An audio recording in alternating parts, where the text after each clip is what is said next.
可以去拿牙科。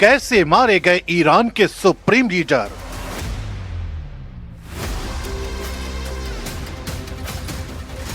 Khamenei तक कैसे पहुंची इजराइल अमेरिकी सेना।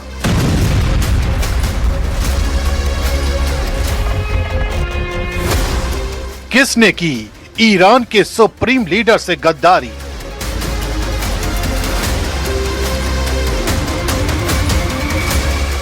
कैसे कामयाब हुआ इजराइल अमेरिका का प्लान।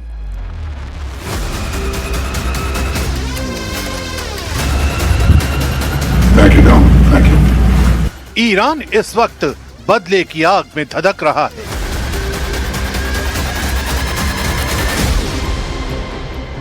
क्योंकि उसके देश के नेता को उसी के सुरक्षा घेरे में मार दिया गया। देश में इस्लामिक क्रांति की आवाज को बुलंद करने वाले नेता को उन्हीं के परिवार के बीच युद्ध के बारूद का शिकार बनाया गया।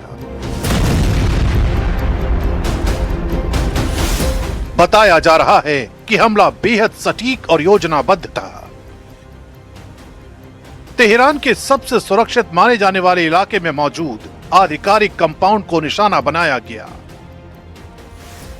तड़के सुबह जब सुप्रीम लीडर शीर्ष सैन्य कमांडरों और सलाहकारों के साथ बैठक में थे, तभी आसमान से मौत बरसी।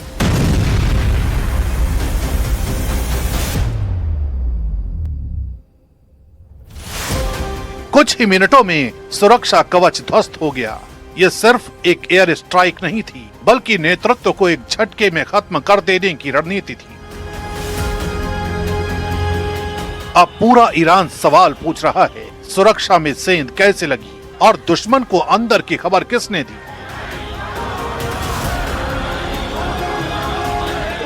इस पूरी कहानी को समझने के लिए हमें बीते 48 घंटों की कहानी को समझना होगा।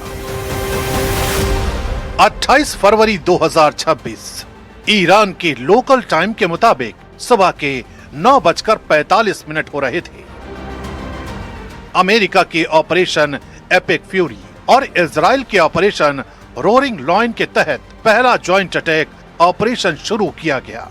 टॉमाहॉक मिसाइलें, ड्रोन और फाइटर जेट्स ने एक साथ तेहरान, इस्फहान, कुम, कराज और केरमान शाह में 500 से ज्यादा ठिकानों को निशाना बनाया।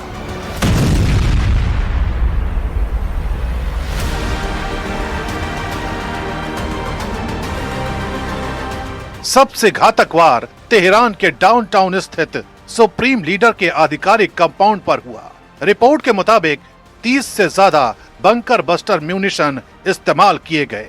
उस वक्त खामेनेई अपने शीर्ष सलाहकारों अली शमखानी, मोहम्मद पाकपुर और दूसरे कमांडरों के साथ मीटिंग में थे। पहले हमले में ही कंपाउंड पूरी तरह तबाह हो गया और इसी हमले में ईरान के सुप्रीम लीडर मारे गए।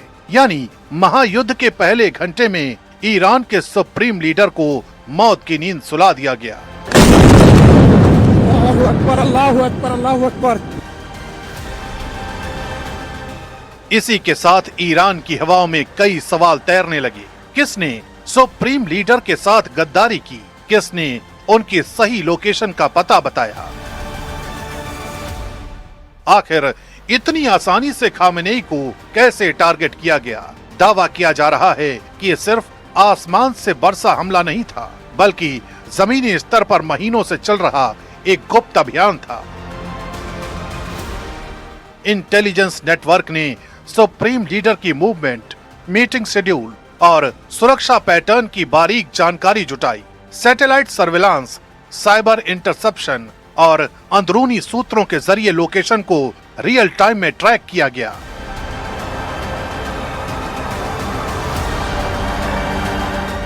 कहा जा रहा है कि हमले से ठीक पहले इलेक्ट्रॉनिक जैमिंग के जरिए कम्युनिकेशन सिस्टम को बाधित किया गया ताकि रिएक्शन में देरी हो। कुछ रिपोर्ट्स में यह भी इशारा मिलता है कि विशेष ऑपरेशंस यूनिट्स ने जमीनी पुष्टि दी, जिसके बाद प्रिसीजन स्ट्राइक को हरी झंडी मिली। अगर ये सच है तो ये सिर्फ एक एयर स्ट्राइक नहीं बल्कि भीतर तक घुसी एक खुफिया जंग थी, जिसका अंजाम पश्चिम एशिया में कोहराम की वजह बन गया।